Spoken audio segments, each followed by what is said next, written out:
2번 별표고요. 자, 교재는 110페이지에 있어요. 소모품. 맞죠, 이거? 자, 일단 소모품은 여러분들 가장 중요한 게 뭐냐면 일단은 구입할 때 자산 처리할 수도 있고 소모품이라는 자산 처리할 수도 있고 소모품 B라는 비용 처리할 수도 있다. 이 두 가지가 제일 중요하고 그 다음에 구입이 먼저고 기말 결산이 나중이에요. 자, 그러면 일단 여러분들 쭉 훑어보시면 순서가 얘가 먼저예요. 여기 회사는 소모품 구입 시 전액 비용 처리하였다. 얘가 먼저죠. 시점으로 따지면 얘가 먼저고요. 그 다음에 기말 현재 얘가 나중이지 당연히. 맞죠? 그러면 여러분들이 처음에 보실 때 회사는 소모품 구입할 때 전액 비용으로 처리하였다. 이게 먼저잖아요. 근데 여기 보면은 우리가 기말 현재 소모품 미사용이라는 게 남은 거죠. 남은 거. A4 용지가 남았어요. 그러면 12월 31일 날 소모품이라는 자산이 재무상태표에 120만 원 인식이 돼야 되는 거예요. 맞죠? 그래서 요때 12월 31일 날 소모품이라는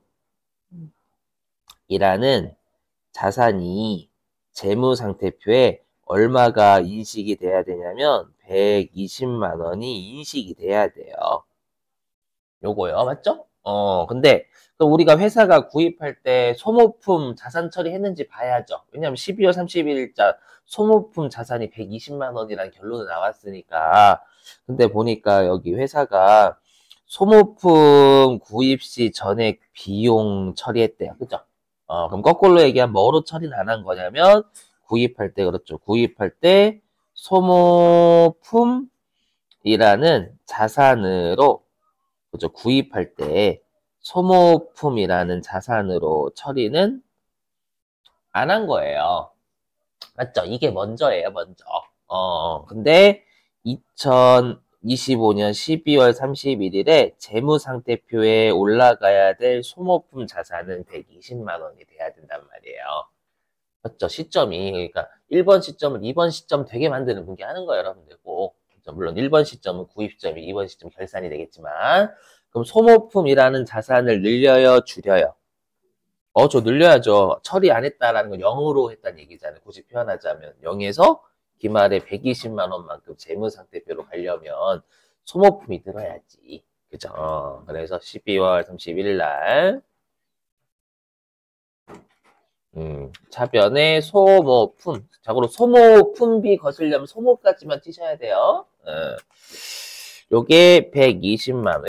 이렇게 하면 반타작은 해요. 그렇죠? 그럼 무조건 빵꾸 나는 곳에 소모품비 갈기면 됩니다.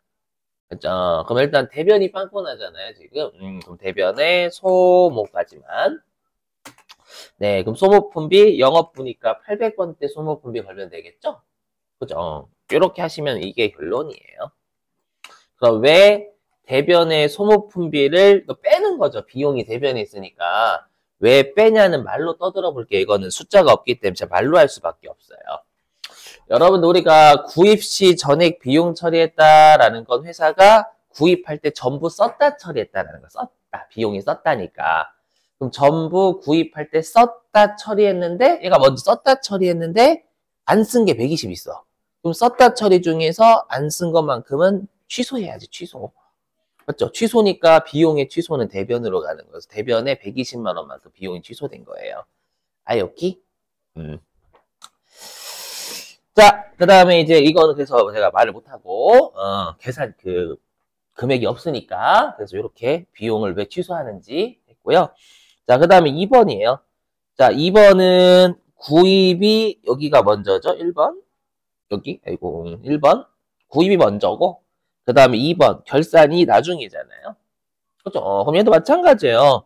보니까 여기, 영업 결산 시 소모품 잔액이 10만 원이 남았대요. 그러면 우리가 12월 여기다가 써보면 그러면 12월 31일에 우리가 소모품이라는 자산은 얼마가 인식이 돼야 돼요? 10만 원, 그렇지. 남아있는 것만큼.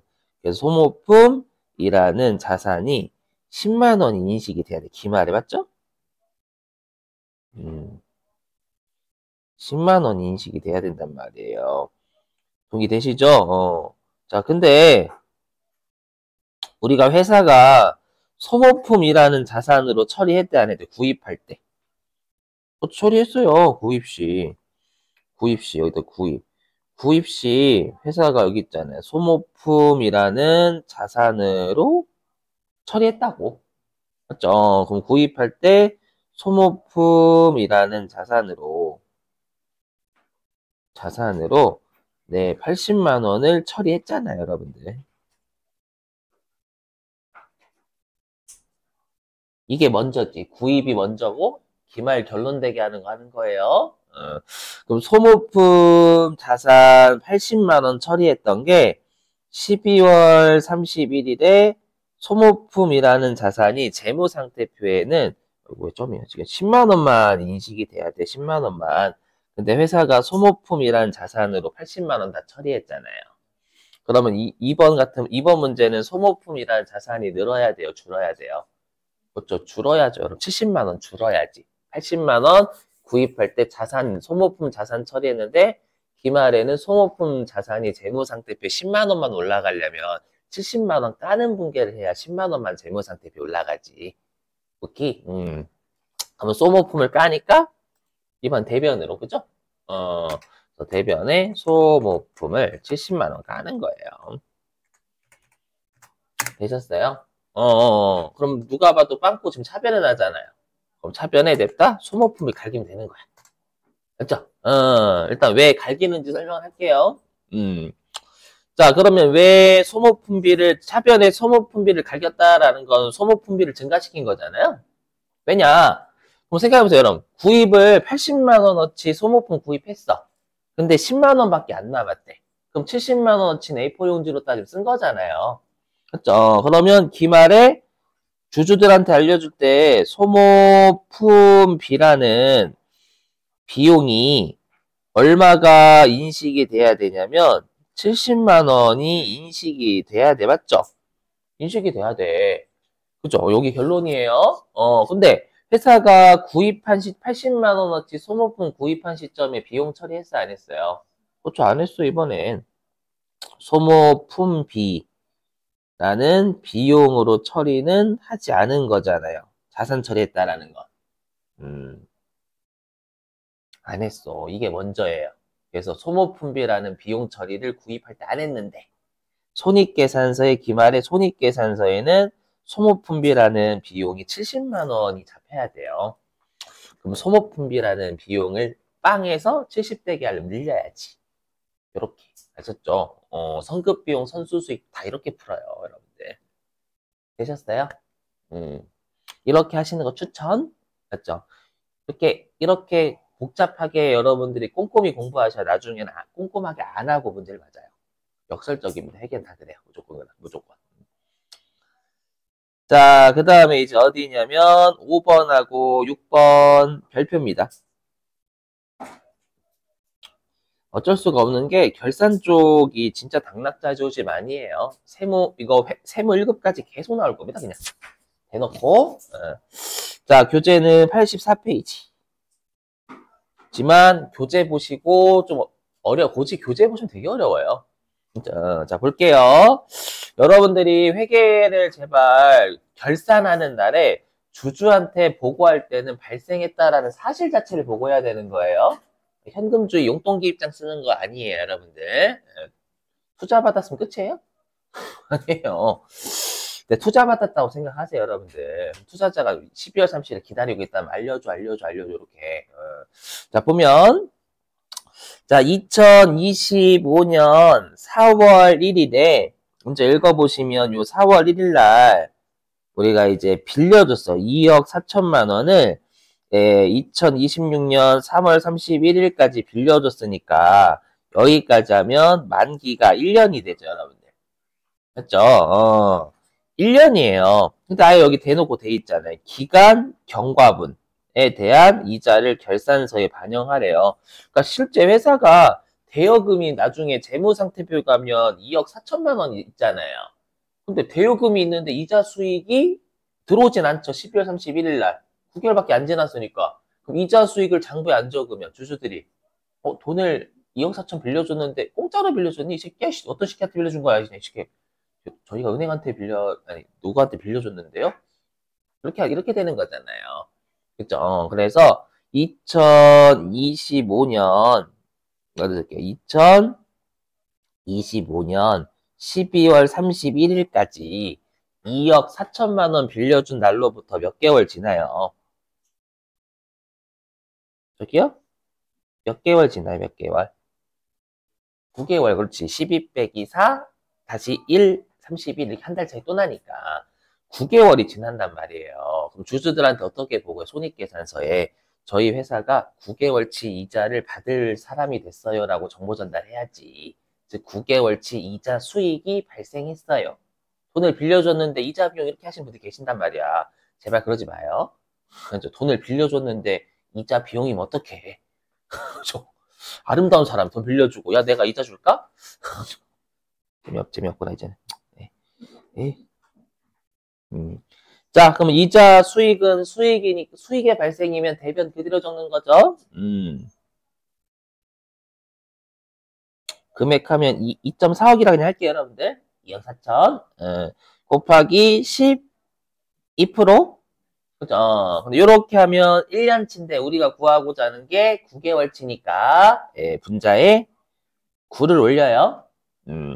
그리고 우리 항상 분자하고 분모는 대응돼야 되니까 분모도 개월 써야 됨. 개월 써야 되는데 항상 앞에 것의 전체가 분모로 간다라고 했죠. 그럼 앞에 것이 12개월에 대한 거니까 이게 12. 됐죠? 공식으로 따지면 2억 4천 곱하기 12% 나누기 12 곱하기 9를 하시든 아니면 곱하기 9 나누기 12 하시든 자고 여긴 제 영역이 아닙니다. 여러분 좀 빨리 다른 거 할게요. 죄송해요. 이거는 진짜 제 영역이 아니에요. 여러분들.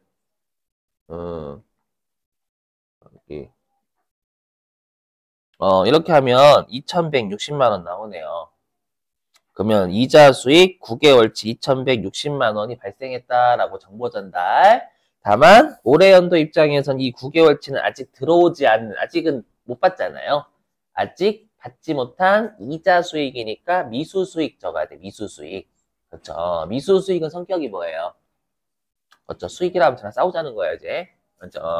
미수 수익은 자산이고 아직 못 받은 이자 수익이 9개월치 있다라는 건 미수 수익이 9개월치 증가해야지. 재무상태표 알려줘야 되잖아요. 그러니까 12결산일에 재무상태표 손익계산서 작성해야 돼요, 반드시.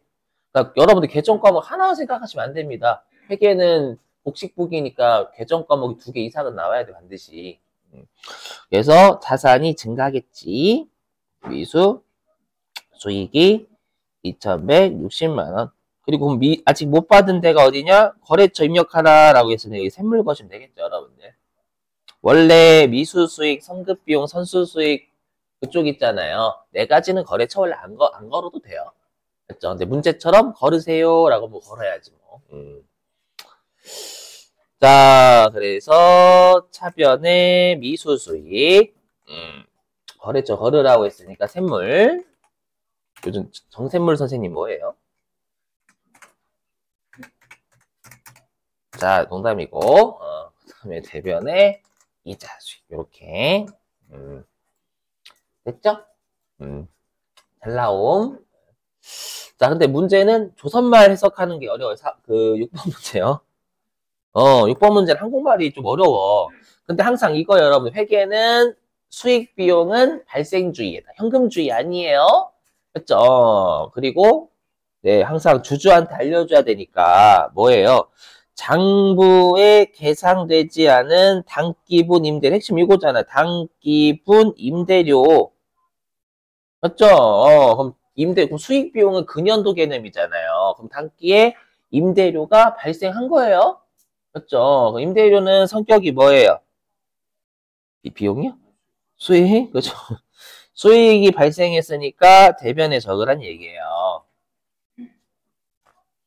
근데 장부에 계상되지 않았다라는 건 아직 돈은 못 받았다라는 뜻이에요. 여기 제가 해석할 수가 없어요, 여러분들. 장부의 계상을 왜 안 했냐면 돈이 안 들어왔으니까. 다만 내가 돈은 안 들어왔지 임대는 해준 거거든. 그럼 주주들한테 저희 회사가요 아직 임대료는 안 들어왔는데 임대료는 발생했어요. 기말에만 보고해야 되니까 투자자한테 쌩까면 안 되는 거예요. 내 돈 가지고 장사하면 돈 들어올 때 임대료 잡으면 되지만 그죠? 그래서 계정과 뭐 플레임을 하면 아직 못 받은 임대료니까 기말에 미수 임대료 굳이 플레임 근데 임대료는 수익이니까 미수 수익 잡으란 얘기예요. 그죠? 미수 수익은 자산, 그죠? 우리가 차변이고 미수 수익이 증가해야 되잖아. 못 받았으니까. 네, 요렇게 잡으란 얘기예요. 되셨죠? 한국말이 더 어려워. 이 문제가 말 문제가. 그래서 차변의 미수 수익 40만 원, 대변의 임대료. 임대료 이렇게 잡으시는 게 6번 문제입니다. 이거 하면서 숙제도 복습이 되는 거죠, 뭐. 성급비용 빼고. 네, 물론 성급비용이 더 많지만. 자, 이제는 어디냐면은 4페이지인가? 12페이지. 4페이지래. 자, 12페이지에 13, 14, 15, 16이었죠? 맞죠? 13번 할게. 13번하고 14번도 별표예요. 결산 쪽은 나오는 부분이 회계이급은 정해져 있어요. 이런 놈들이에요. 성급비용 있죠. 맞죠? 거의 두 문제 내면 두 문제. 예. 네 문제 중에서 두 문제가 나와요. 일반적으로. 자, 자고로 얘는 어디에 있냐면 148에서 149에 있습니다. 네. 성급비용 선수수익은 문제 많이 푸시는 게 장땡이지 교재 본다고 이해가 되진 않아요. 솔직히 말씀드리면. 자, 보죠. 마찬가지입니다. 뭐냐면 내가 돈을 2025년 8월 1일에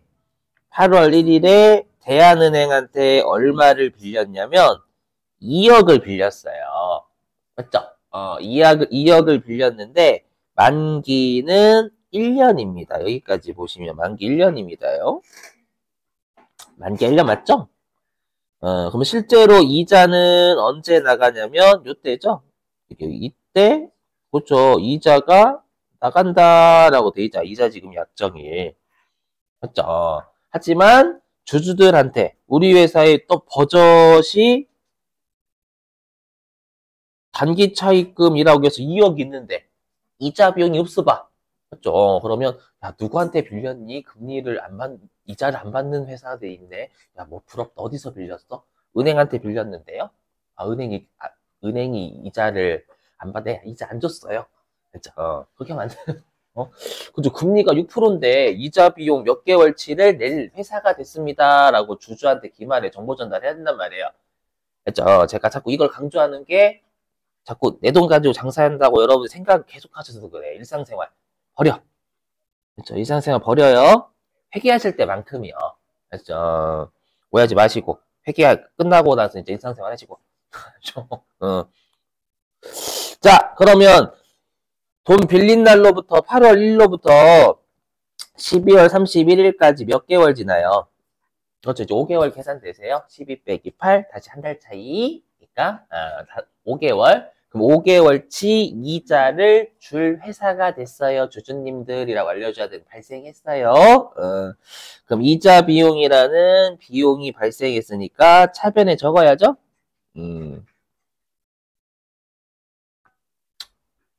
자, 그럼 일단 2억이라 할게요. 곱하기 6%. 여기까지 하면 1년치 이자. 근데 우리가 구하고자 하는 게 5개월치잖아요. 5개월치니까 개월 구하려면 얘도 개월로 바꿔야 돼. 그럼 12개월에 대한 거잖아요. 여기 1년이 12, 그럼 나누기 12. 개월이라까지 쓸게요. 개월. 그러면 1개월로 바뀌고 다시 여기에 5개월 구하는 거죠. 5개월 이렇게. 알죠? 이게 곱하기 12분의 5랑 똑같아요, 여러분들. 이렇게 하시면 500 나오나?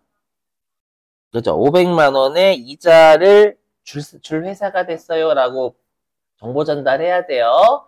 다만 이 5개월치 이자는 실제로 현금 이자는 26년 7월 31일 날 나가니까 아직 지급하지 않은 이자 비용입니다. 라고 해서 미지급 이자 비용 플레임은 줄여서 미지급 비용이라고 해야 돼요.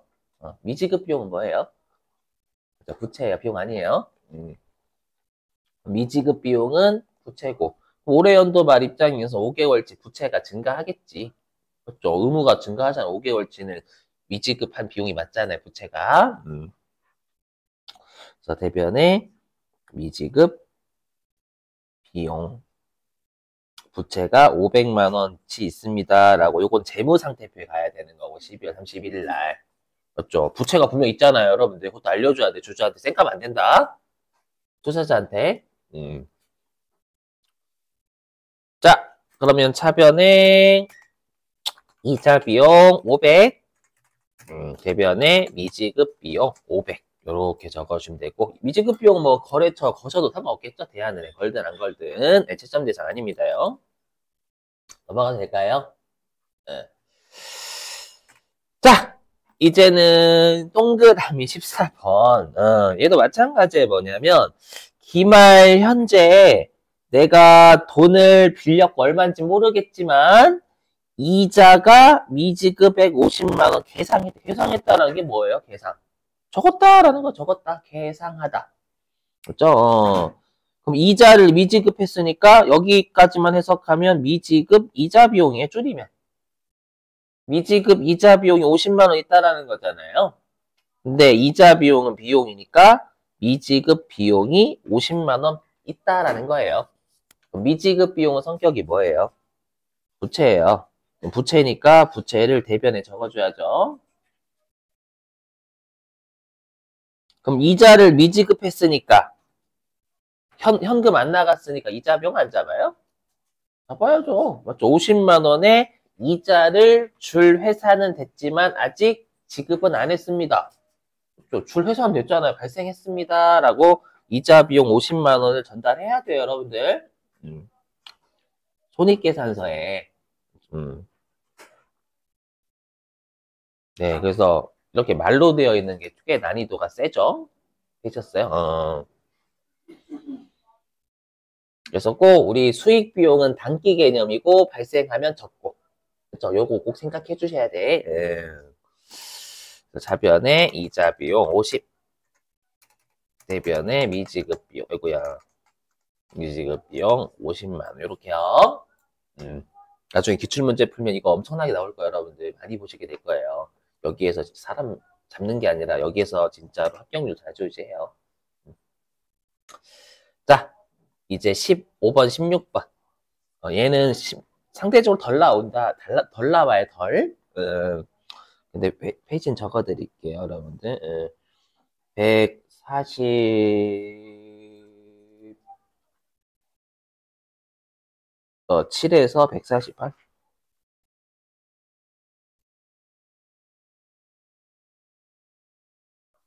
자, 15번 보죠.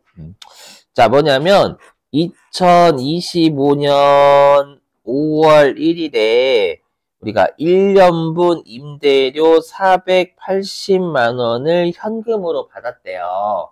그러면 임대 기간은 1년분이니까 그럼 임대 기간은 임대료 1년치 받은 게 25년 5월 1일이니까 2025년 5월 1일부터 2026년 4월 30일까지의 임대료를 5월 1일 날 한 방에 다 받은 거예요.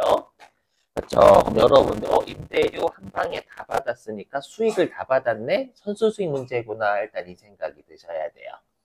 자, 우리가 어저께 푼 문제는 후불제였죠? 그거는 이제 아직 못 받은 수익이 미수 수익이고.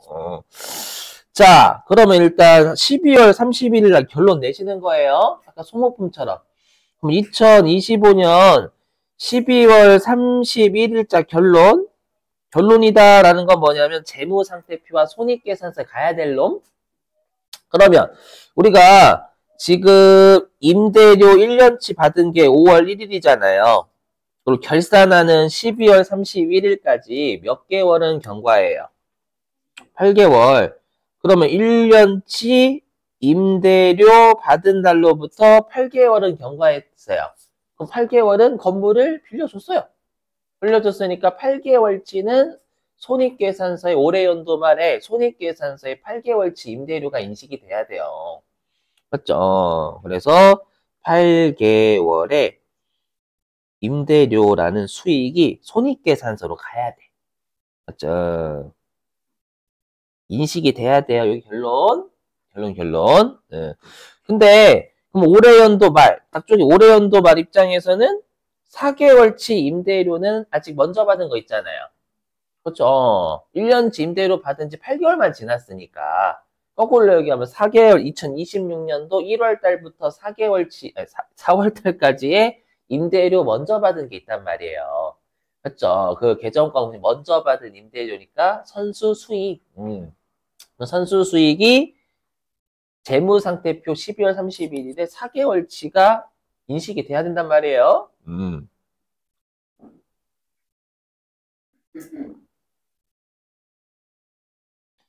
얘는 성격이 뭐예요? 맞죠? 부채. 아, 인식이 돼야 돼. 이게 결론. 아까 소문이 똑같아요. 자, 근데 회사가 어떻게 했냐면 여기 1년분 임대료 받으면서 전액 임대료라는 수익 처리했대요. 맞죠? 그러면 회사가 요 5월 1일, 여기 5월 1일에 우리가 12개월치를 한꺼번에 임대료 받으면서 임대료는 뭐냐? 임대료라는 수익으로 다 처리한 게 먼저잖아요. 5월 1일이 먼저고 12월 31일이 2번 시점이란 말이에요. 1번 시점 분계를 2번 시점이 결론되게 하는 거 하나는 하는 거라고요. 그러면 12개월치 임대료 다 받았을 때 전액 수익 처리해서 다. 근데 12월 31일에 손익계산서에는 8개월치 임대료만 손익계산서로 가야 돼요. 근데 12개월치 다 잡아버렸잖아. 한 번에 다 받았을 때. 맞죠? 그러면 임대료라는 수익을 기말에 늘려요, 줄여요? 줄여야지. 화살표 잘 보세요. 줄여야지. 12개월 다 처리한 게 기말에 손익계산서에 8개월치만 가야 되니까 임대료라는 수익을 4개월을 줄여야지. 그러면 수익을 줄이는 건 차변. 그리고 숫자 신경 쓰지 마. 지금 숫자도 신경 안 쓰고 있잖아, 지금. 4개월, 이렇게. 맞죠? 그리고 올해 연도 말에 4개월치의 선수수익 부채가 재무상태표로 가야 돼요. 가야 되는데 5월 1일 날 1년치 임대료 받으면서 선수수익으로는 처리해서 안 했어요. 안 했어요. 여러분 오해하시면 안 되는 게 받았으니까 했겠죠. 아니야. 지금 1년치 임대료 다 받고 다른 수익으로 처리했잖아요. 맞죠? 선수수익이란 부채로 처리 안 했어요. 선수수익 문제지 선수수익으로 처리는 안 한 거예요. 이 문제는. 응. 그런데 이제 12월 31일 날 재무상태표에는 4개월치 선수수익이 재무상태표 12월 31일자에 알려줘야 돼요. 그럼 선수수익이란 부채가 늘어야 돼요? 줄어야 돼요? 늘어야지. 그렇죠? 그럼 부채가 느는 건 대변. 그렇죠? 그대로 대변. 그죠? 4개월 이렇게. 맞죠? 그리고 이제 4개월치 조금 되잖아요. 그럼 4개월치 어떻게? 자, 1년분 임대료가 480이에요. 개월로 해야 되니까 요 4개월 어떻게 하면 되냐면 네, 480만 원을 12개월로 나눕니다. 나누면 한 1개월로 돌아가겠죠? 여기에 4개월 곱하면 4개월치 나올 거란 말이에요. 이렇게 하면 160만 원이 나옵니다. 그럼 나중에 160만 원 적으면 되지. 숫자까지 신경 쓰지 마시고. 그렇잖아요. 그죠? 그렇게 하시면 돼요.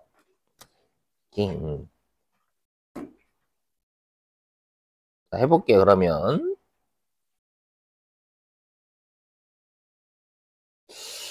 자, 그래서 그러면 차변에 임대료 얘부터 적을게요. 금액은 160. 또 대변에 선수 수익. 160. 이렇게 적으시면 되겠습니다. 됐죠? 그러니까 개월은 먼저 판단하시고 금액은 마지막에. 됐죠? 둘 다 해보신 분들은 아시겠지만 머리가 터집니다. 됐죠? 오락가락에 더 오락가락, 쌍오락가락이 됩니다. 쌍오락가락. 됐어요? 음.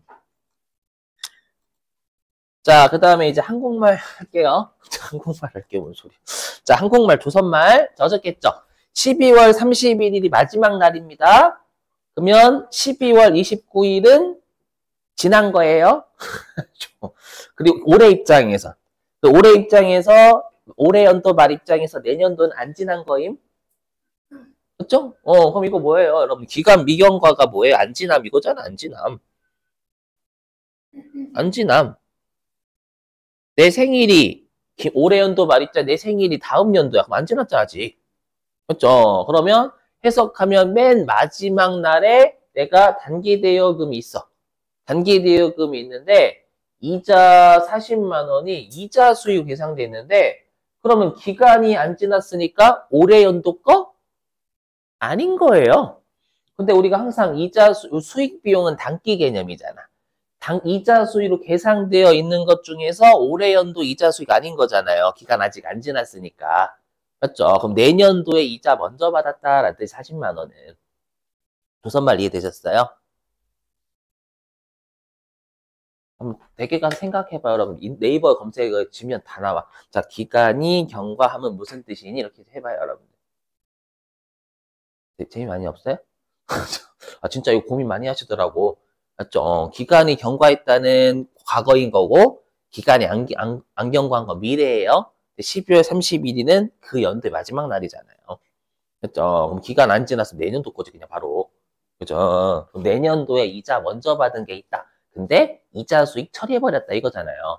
그죠? 그럼 내년도에 이자니까 우리 수익은 올해 연도가 무조건 수익 비용은. 그러면 요 이자 수익으로 계산된 것 중에 내년도의 이자 수익만큼은 취소해야지. 그죠?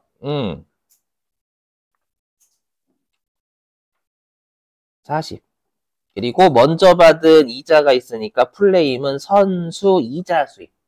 굳이 표현하자면 네, 이자 수익은 수익이니까 선수 수익이라는 부채가 40만 원이다. 이렇게 해주라라는 거예요. 네, 됐어요, 여러분들? 이렇게.